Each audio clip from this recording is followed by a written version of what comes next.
வானகே தந்தையாகிய கடவுளிடமிருந்தும் மைந்தரும் இரட்சகருமாகிய கிறிஸ்து பெருமானிடமிருந்தும்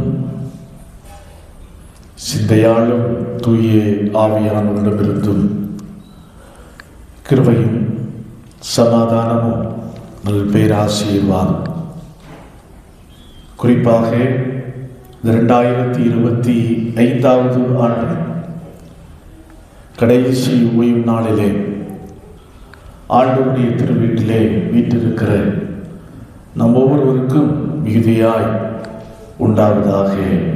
ஆமென். இந்த அற்புதமான தருணத்திலே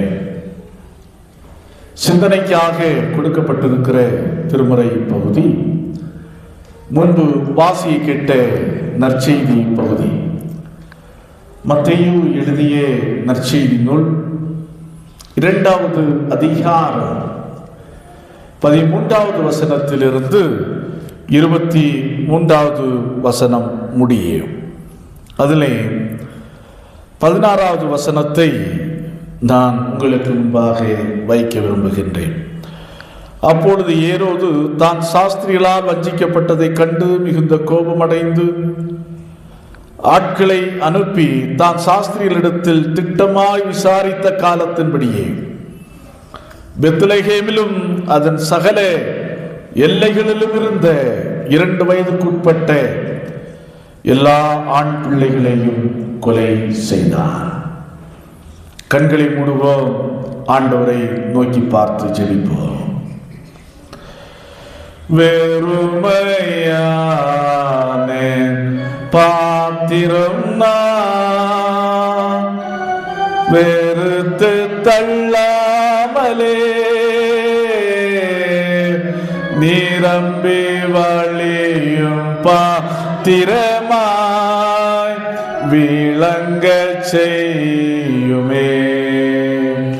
வேதத்தில் காணும் பாத்திரமெல்லாம் இயேசுவை போற்றிடுதே. என்னையும் அவ்வித பாத்திரமாய் வனைந்து கொள்ளுமே. குயவனே குயவனே படைப்பில் காரணனே களிமண்ணான என்னையுமே கண்ணோக்கி பார்த்திடுமே. அன்பின் ஆண்டவரே, உம்முடைய வாழ்வு வார்த்தைகளுக்காய் ஸ்தோத்திரம். ஆண்டவரே, இந்த ஆண்டின் கடைசி ஓய்வு நாளில் உம்முடைய திரு சமூகத்திலே இருந்து உம்முடைய திருவார்த்தைகளை சிந்திப்பதற்கு ஆண்டவர் பாராட்டியிருக்கிற தயவுக்காக நான் உமக்கு நன்றி செலுத்துகிறோம். இருள் நிறைந்த பூமியில் உம்முடைய வார்த்தைகள் விளக்காக எங்களை நடத்துகிறது. நாங்கள் பரத்தை நோக்கியுள்ள பயணத்தில் உம்முடைய வார்த்தைகள் நட்சத்திரமாய் எங்களுக்கு வழிகாட்டுகிறது.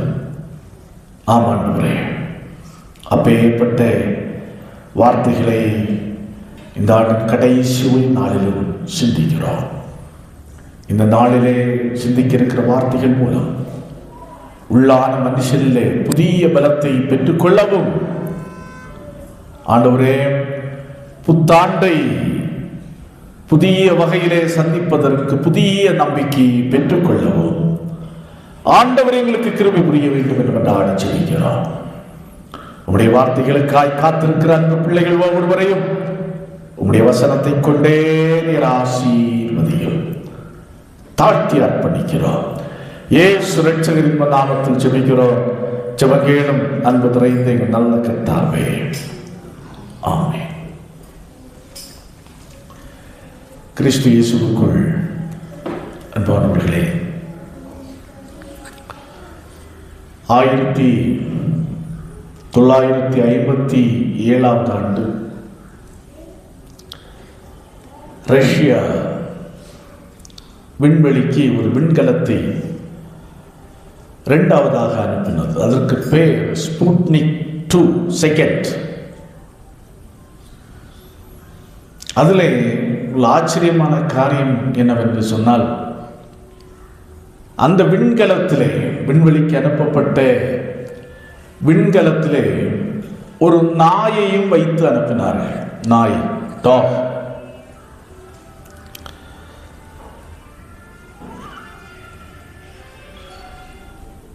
தயவு செய்து செயலில் போடுங்க செல்ல. ஸ்புட்னிக் 2ல ஒரு நாயை வைத்து அனுப்பினார்கள். அந்த நாயினுடைய பேர் லைக்கா. அந்த நாய் ஒரு தெருநாய்.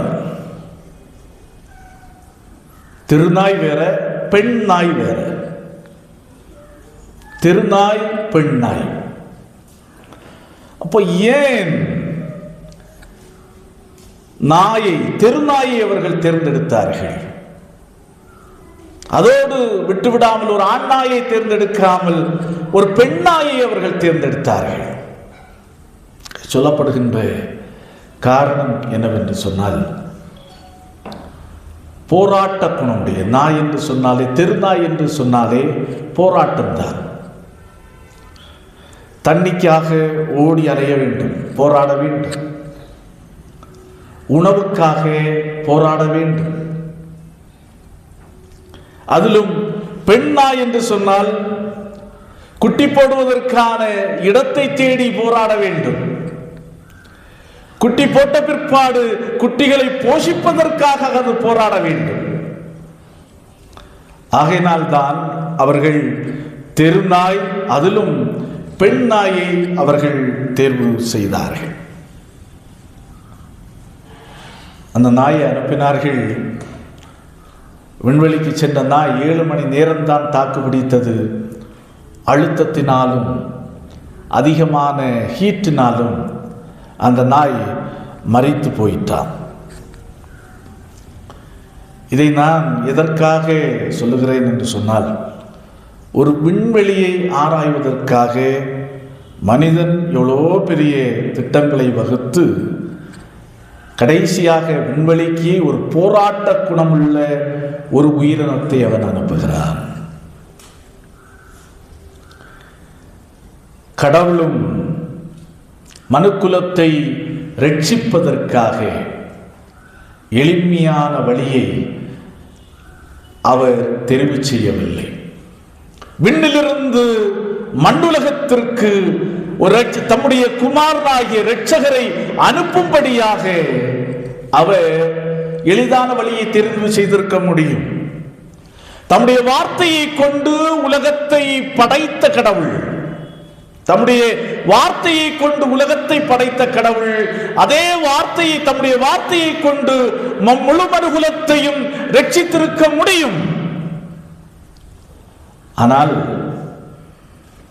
அதை அவர் அடைவதற்கு, மனுகுலத்திற்கு அந்த ரட்சிப்பை சம்பாதித்து கொடுப்பதற்கு கடவுள் தெரிந்து கொண்ட வழியும், அது என்ன வழி என்று சொன்னால் போராட்டம் நிறைந்த வழிதான்.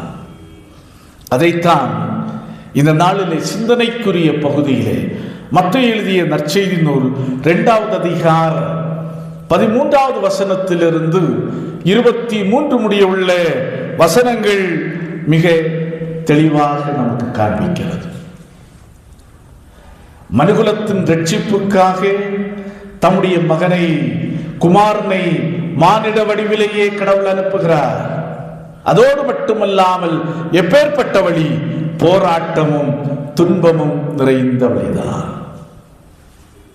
உண்மையாகவே அந்த வகையிலே போராட்டம் நிறைந்த வழியிலேயும் கடவுள் எவ்வாறு செயலாற்றுகிறார் என்பதைத்தான் இந்த பகுதி நமக்கு தெளிவாக சுட்டி காண்பிக்கிறது.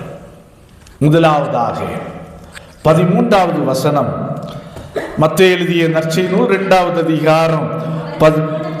அவர்கள் போன பின்பு கர்த்தருடைய தூதன் சொப்பனத்தில் யோசேப்புக்கு காணப்பட்டு, ஏரோது பிள்ளையை கொலை செய்ய தேடுவான், ஆதலால் நீ எழுந்து பிள்ளையையும் அதன் தாயையும் கூட்டிக் கொண்டு எகிப்துக்கு ஓடி போய். போதும், எகிப்துக்கு ஓடி போய். பாருங்கள், இயேசு கிறிஸ்துனுடைய கற்பந்தரிக்கின்ற விதம் ஒரு போராட்டம் நிறைந்தது. மரியாளும் போராடுகிறாள், அந்த விதத்தில் யோசேப்பும் போராடுகிறார். அதோடு மட்டுமல்லாமல் அந்த நிலையும் தாண்டி இயேசுனுடைய பிறப்பை பாருங்கள், அதுவும் போராட்டம் தான். சத்திரத்தில் இடமில்லை, மாட்டுத் தொழுவத்திலே பிறக்கின்றார். கடைசி வரையிலும் அதிலிருந்து தொடங்கின போராட்டம் சிலுவை மரண பரியந்தம் வரை அவருக்கு போராட்டம் தான். இங்கே நாம் பார்க்கிறோம், யோசேப்புக்கு தேவதூதன் தரிசனமாகி சொல்லும்போது சொல்லுகிறார், எப்பா யோசேப்பே, நீ ஐயப்படாதே, மரியாள் கற்பந்தரித்திருக்கிறது பரிசுத்த ஆவியினால், ஆகையினால் நீ அவளை சேர்த்துக்கொள்ள ஐயப்படாதே. அதோடு மட்டுமல்லாமல் அடுத்த மிக முக்கியமான காரியத்தை சொல்லுகிறார். அவர் எப்படி உலகத்தின் பாவங்களை தீர்க்கிற ஒரு இரட்சகர் அப்படி என்பதை சொல்லுகிறார். ஆகா, என்ன அற்புதமான ஒரு காரியம், என்ன பாக்கியம் பெற்றிருக்க வேண்டும் நான் அப்படி என்று யோசேப்பு நினைத்திருந்திருப்பான். ஆனால் அங்கிருந்து தொடர்ந்த போராட்டம் முடியவில்லை. குழந்தை பிறக்கின்றது. அதாவது சாஸ்திரிகள் அரண்மனையிலே போய் விசாரிக்கிறார்கள், அங்கே இல்லை அப்படின்னு வெளியே வந்து நட்சத்திரத்தை பார்த்து கடைசியாக இயேசுவை கண்டு கொள்கிறார்கள். மீண்டும் சாஸ்திரிகள் எச்சரிக்கப்பட்டு வேறு வழியாக புறப்பட்டு போகிறார்கள். அப்ப பாருங்க, அடுத்து ஒரு பெரிய ஏமாற்றம் ஏறுவதற்கு. தான் வஞ்சிக்கப்பட்டதாக அவன் நினைக்கின்றான், பிள்ளையை கொலை செய்ய தேடுகின்றான். பாருங்கள், அப்பொழுதுதான் தூதன் இடைப்பட்டு மீண்டும் யோசேப்புக்கு சொல்லுகிறார். என்ன சொல்லுகிறார்? நீ எழுந்து பிள்ளையையும் அதன் தாயையும் கூட்டிக் கொண்டு எகிப்துக்கு, எப்படி சொல்லுகிறார்? ஓடிப்போ, நீ ஓடிப்போ. சும்மா சாதாரணமாக சொல்லவில்லை, கடவுள் தூதனை கொண்டு சொல்லுகிறார், நீ பிள்ளையையும் அதன் தாயையும் கூட்டிக் கொண்டு நீ ஓடிப்போ, எகிப்துக்கு ஓடிப்போ. போராட்டம் தான், அலைச்சல் தான், திக் திக் நிமிடங்கள் தான், அடுத்து என்ன நடக்குமோ என்று தெரியாததுதான். ஆனால் அதிலேயும் கடவுள் பாதுகாக்கின்ற முறை மிகவும் ஆச்சரியப்பட தக்கது என்பதை நாம் உணர்ந்து கொள்ள வேண்டும். தூதனை அனுப்பி அவனை உணர்த்தி அவர்களை எகிப்துக்கு அனுப்புகின்ற ஒரு நிலையை நாம் பார்க்கிறோம். ஆம், கிறிஸ்துவுக்குள் அன்பானவர்களே, வாழ்க்கை பயணமும் அப்படிதான், சுகமானது அல்ல. கடவுள் எப்போதுமே எந்த காரியத்தையும் ஈஸியாக நமக்கு வைத்திருப்பதில்லை. கடினமான பாதையின் ஊடாகத்தான் நாம் பயணிக்க வேண்டும். ஆனால் அதிலே அவருடைய செயல்பாடு மிகவும் ஆச்சரியப்படத்தக்கது, மிகவும் வியக்கத்தக்கது. அதான் தூதர்களை அனுப்பி உணர்த்துகிறார். மனிதன் செயல்பட முடியாத நிலையிலே கடவுள் அதையும் தாண்டி தம்முடைய தூதர்களை அனுப்பி உணர்த்துகின்ற நிலைமையை நாம் பார்க்கிறோம். அதான் 91வது சங்கீதம் 11வது வசனம் மிக அழகாக சொல்லுகிறது. உன் வழிகளெல்லாம் உன்னை காக்கும்படி உனக்காக தம்முடைய தூதர்களுக்கு கட்டளை இடுவார். உனக்காக தம்முடைய தூதர்களுக்கு அவர் கட்டளையிடுவார். உண்மையாகவே கடவுளுடைய பாதுகாக்கின்ற முறை துன்பத்திலும் போராட்டத்திலும் இன்னல்களிலும் இடர்பாடுகளிலும் ஆண்டவருடைய பாதுகாக்கின்ற முறை மிகவும் ஆச்சரியமானது, மிகவும் ஆச்சரியமானது. அடுத்ததாக பாருங்கள், சொன்னதை நிறைவேற்றுகின்ற கடவுள். அதான் 17வது வசனம். புலம்பலும் அழுகையும் மிகுந்த துக்கம் கொண்டாடலுமாகிய கூக்குரல் ராமாவிலே கேட்கப்பட்டது. ராகேல் தன் பிள்ளைகளுக்காக அழுது அவைகள் இல்லாதபடியால் ஆறுதல் அடையாதிருக்கிறாள். நன்றாய் கவனிக்க வேண்டும். கடவுள் தம்முடைய திட்டத்தை, குமாரனை விண்ணிலிருந்து மண்ணுக்கு அனுப்புகின்ற திட்டம் ஒரு சாதாரணமானதல்ல. வெல் பிளான், மிக சிறப்பான விதத்திலே திட்டமிடப்பட்ட ஒரு காரியம். எல்லா கோணத்திலையும் கடவுள் பார்த்துதான் செய்கிறார். இப்போ ஒரு இன்ஜினியர் ஒரு வீடை கட்டுகிறார் என்று சொன்னால் எல்லா கோணங்களையும் பார்ப்பாங்க. காற்று வரணும், அதே போல சூரிய வெளிச்சம் கரெக்டாக வரணும், ஃபவுண்டேஷன் ஸ்ட்ராங்காக இருக்கணும், மழை தண்ணி கரெக்டாக வெளியே போகணும், மழை தண்ணி அடுத்த இதில் விழக்கூடாது, அப்படி விழுந்தால் பிரச்சனைகள் எல்லாத்தையும் சந்திக்க வேண்டும். அதே போல கடவுள் தம்முடைய குமாரனை அனுப்புகிறார். எப்படி அனுப்புகிறார்? மிகுந்த திட்டமிட்டு தான் அனுப்புகிறார். அதுல ஒரு காரியம், ஏற்கனவே தம்முடைய தீர்க்கதரிசிகளை கொண்டு சொன்ன காரியம் ஒவ்வொன்றும், அவரை குறித்து சொன்ன காரியம் ஒவ்வொன்றும் அவரிலே நிறைவேற வேண்டும். அந்த ஆஸ்பெக்ட்லேயும் கடவுள் மிக தெளிவாக இருக்கிறார். அதை மத்தேயு நற்செய்தியாளர் மிக தெளிவாக பதிவு செய்து வைத்திருக்கிறார். இயேசு கிறிஸ்து பிறப்பதற்கு முன்பாகவே பல 100 ஆண்டுகளுக்கு முன்பாகவே தீர்க்கதரிசிகளை கொண்டு சொன்ன ஒவ்வொரு காரியமும் அவரில் நிறைவேறும்படியாக கடவுள் சரியாக காயை நகர்த்தி வருகிறார். அதான் மத்தேயு நற்செய்தியாளர் மிக தெளிவாக சொல்லுகிறார். பாருங்கள், 15வது வசனம். ஏரோதின் மரண பரியந்தம் அங்கே இருந்தான், எகிப்திலிருந்து என்னுடைய குமாரனை வரவழைத்தேன் என்று தீர்க்கதரிசி மூலமாய் கர்த்தரால் உரைக்கப்பட்டது நிறைவேறும்படி நடந்தது.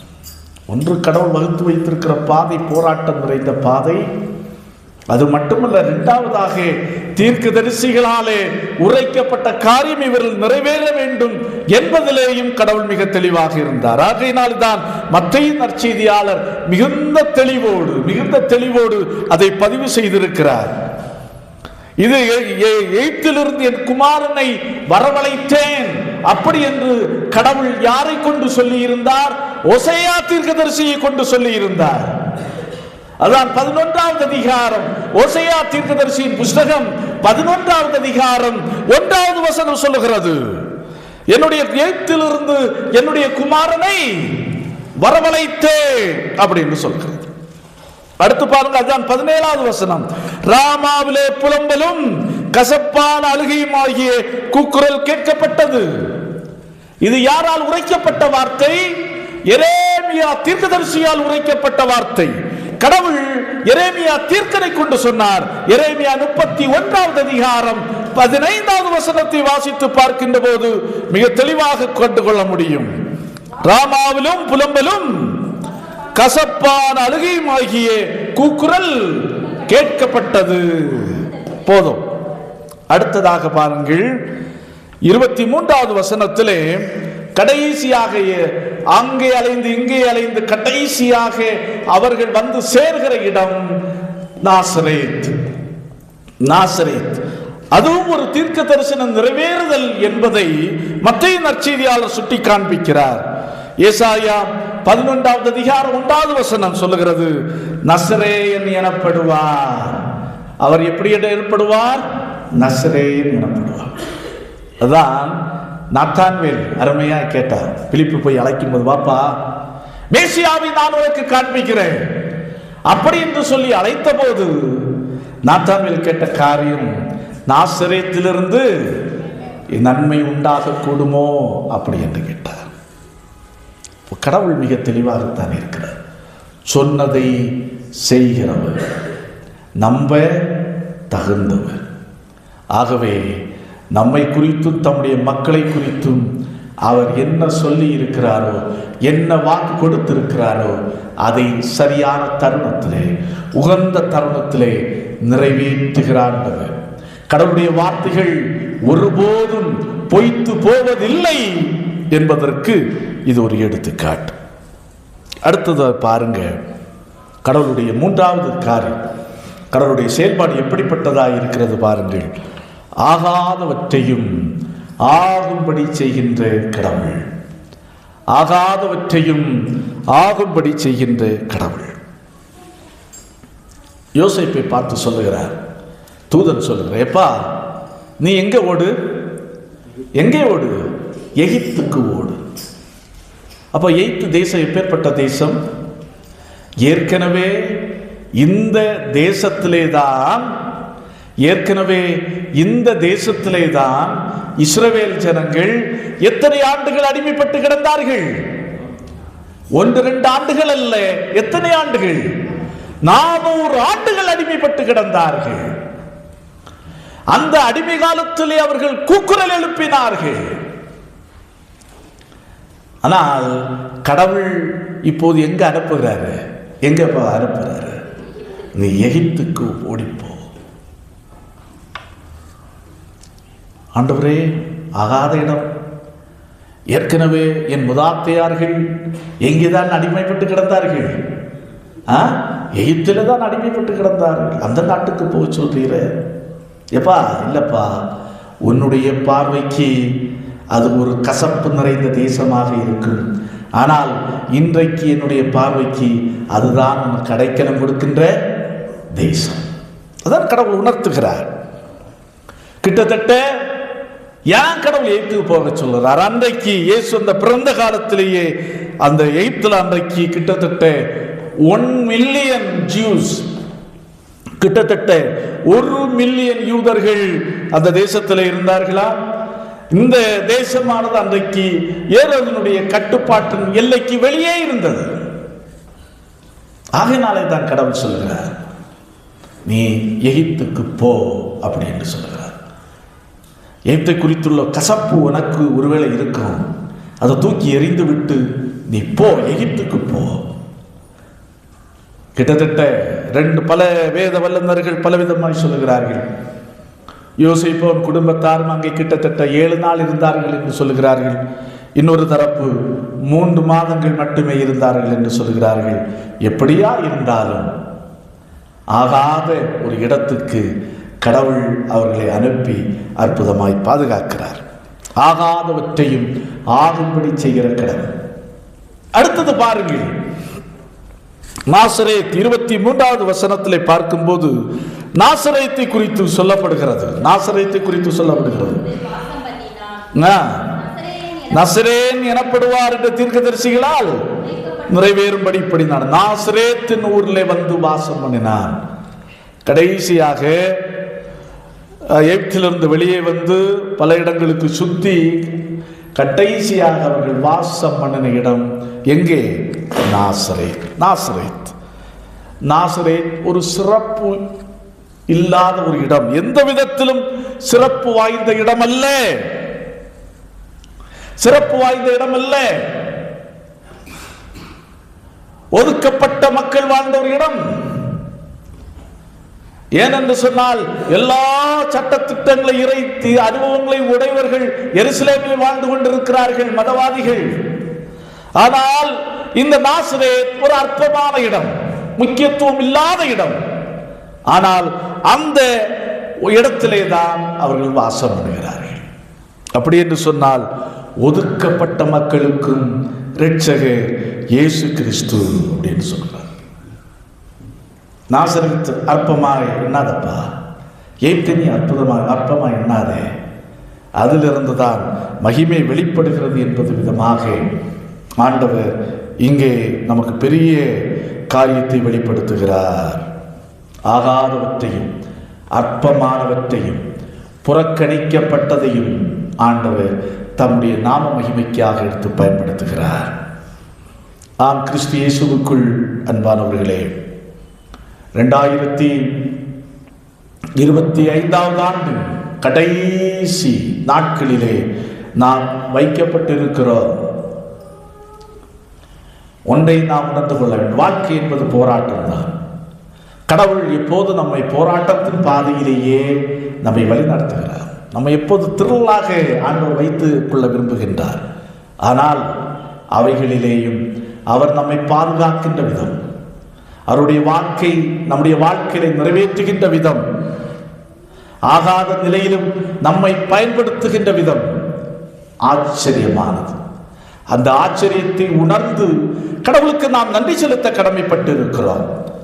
ஆனால் அதைவிட உண்மையாகவே இந்த காரியங்கள் எல்லாம் யோசேப்பினுடைய வாழ்க்கையிலே வெளிப்பட்டது என்று சொன்னால் அதற்கு மிக முக்கியமான காரணம் என்ன? அதை நாம் புரிந்து கொள்ள வேண்டும். கடவுள் ஏற்ற நேரத்திலே தூதர்களை அனுப்பி யோசேப்பை வழிநடத்தினார் என்று சொன்னால், ஆகாத இடங்களுக்கும் கொண்டு போய் அங்கே அவருடைய நாமத்தை மகிமைப்படுத்தினார் என்று சொன்னால் அதற்கு மிக முக்கியமான ஒரு காரியத்தை நாம் உணர்ந்து கொள்ள வேண்டும். யோசேப்பினுடைய கீழ்ப்படிதல். யோசேப்பினுடைய கீழ்ப்படிதல்.